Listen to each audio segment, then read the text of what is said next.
Hey, this is Michael Rennerin from the Mind of Christ. Thanks for stopping by our YouTube channel.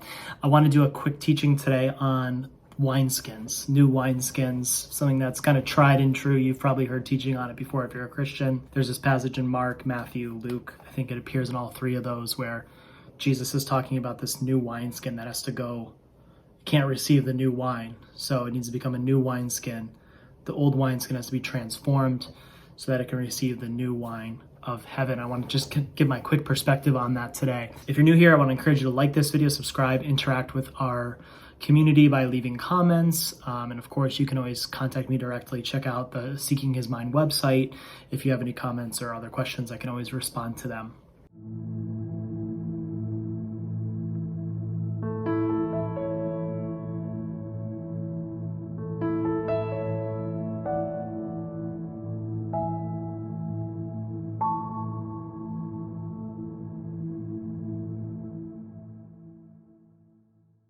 So before I even start talking about these wineskins, I want to kind of lay some groundwork here. So we know that God's goal is the unity between heaven and earth. That is the goal of the new creation. That is the goal of the kingdom of God.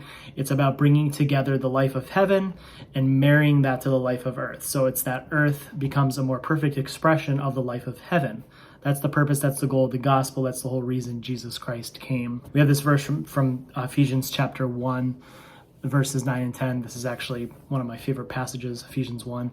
He made known to us the mystery of his will. So Paul's talking about God here. He made known to us the mystery of his will to bring unity to all things in heaven and on earth under Christ. This is kind of God's goal, okay, to bring harmony between heaven and earth. And this is actually what we see in the Lord's Prayer too. Jesus instructs us to pray. He says, "Thy kingdom come," meaning, God's kingdom come, God's will be done on earth as it is in heaven.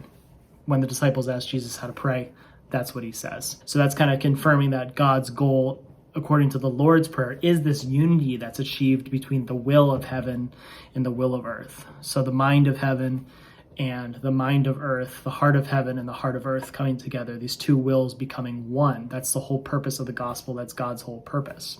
And Jesus instructs us to pray the Lord's Prayer on earth because we don't perfectly express the Father's will, obviously. The Lord's Prayer kind of shows us that we have we have a will that's independent on earth. So we have billions of human wills operating. We have the wills of the spiritual realm, and then we have God's will.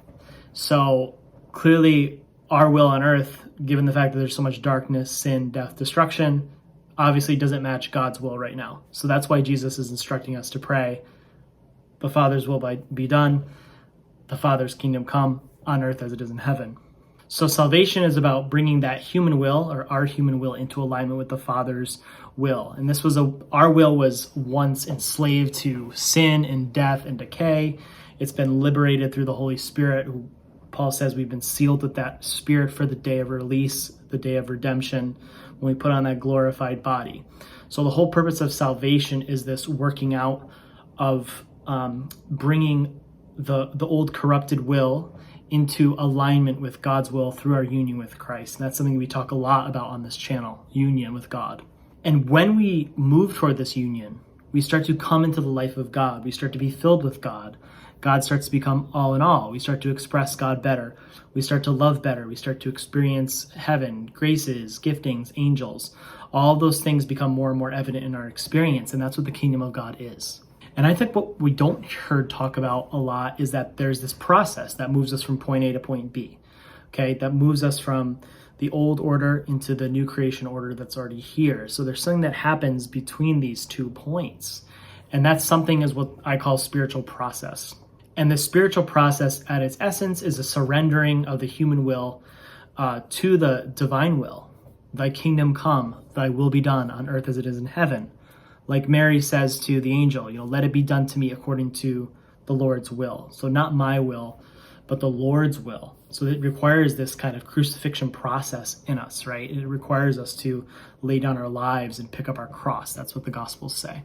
So this is about the divine will taking up residence in the human heart. This is about God taking up residence in the human being so that his will can be perfectly expressed in us and through us to receive this new wine. So this old wineskin is being transformed to receive this new wine, and this new wine at its essence is a more perfect expression of God's kingdom working in and through our human condition. And now we can look at this passage. So I'm choosing Mark just because. So this is Mark chapter 2, verses 21 through 22. No one sews a patch of unshrunk cloth on an old garment. Otherwise, the new piece will pull away from the old, making the tear worse. And no one pours new wine into old wineskins. Otherwise, the wine will burst the skins, and both the wine and the wineskins will be ruined. No, they pour new wine into new wineskins. So again, we have this theme developing here that the old wineskins can't receive the new wine, right?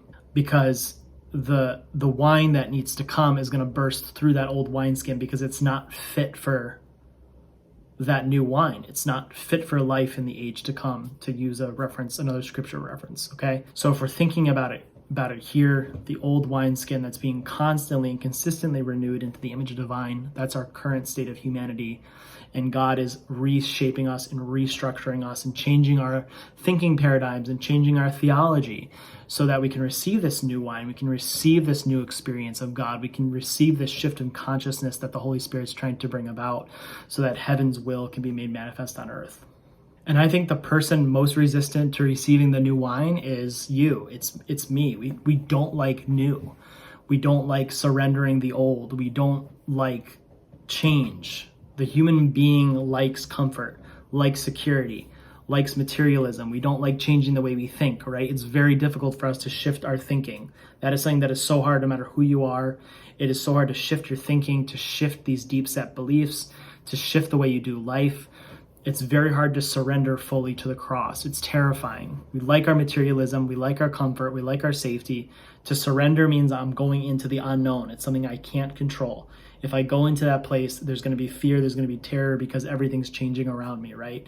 So we naturally resist that. But the scriptures say that flesh and blood can't inherit the kingdom of God. So those tangible things, those things we tend to cling to, they can't inherit the life of God. They can't inherit the consciousness of God. And this kingdom, it needs to come to this transformation of our thinking, a transformation of our consciousness. And this is how we truly move into alignment with God. We move into alignment with what I call the divine design. We move into God's heart. We move into God's mind. It starts with our thinking. It starts with surrendering the beliefs that I think are true for something that's more true or more real, something that's more real to heaven. And I think just a good reminder, certainly a reminder for myself right now, I'm preaching this to myself, is that if I'm going through something or we're going through something where we're asking God, why am I going through this? What's the purpose of this? Or if we look at global situations right now that cause fear, terror, we ask, well, God, why is this happening? And it's because these battles and these trials and what's happening, that's expanding our capacity to receive and know the true presence of God. It's challenging us. It's shifting things.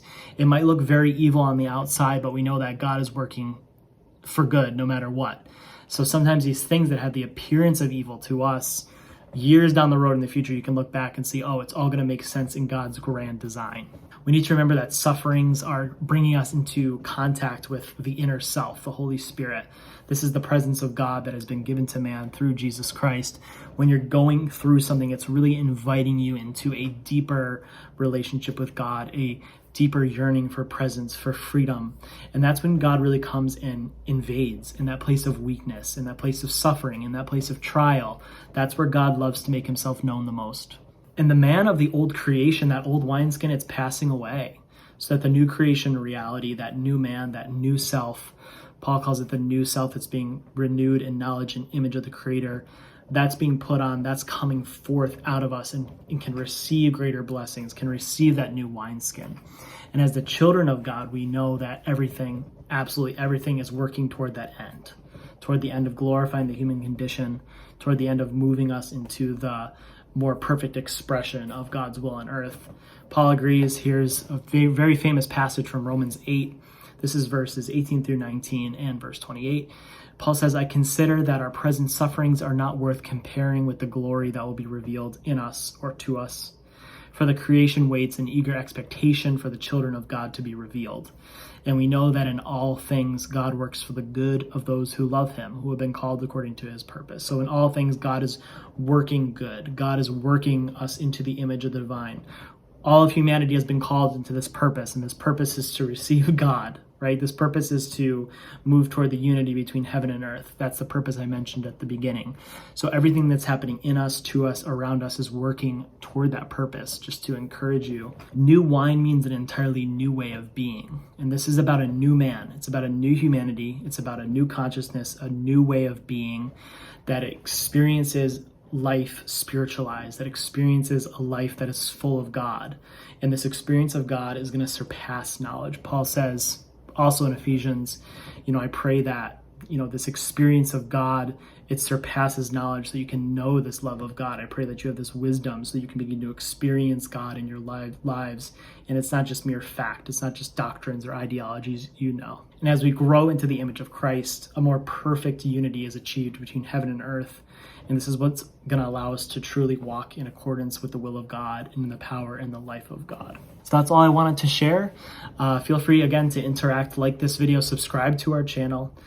Check out more resources below. I have a couple of books. If you're interested in this kind of thing, you can always check that out. And of course, feel free to contact me.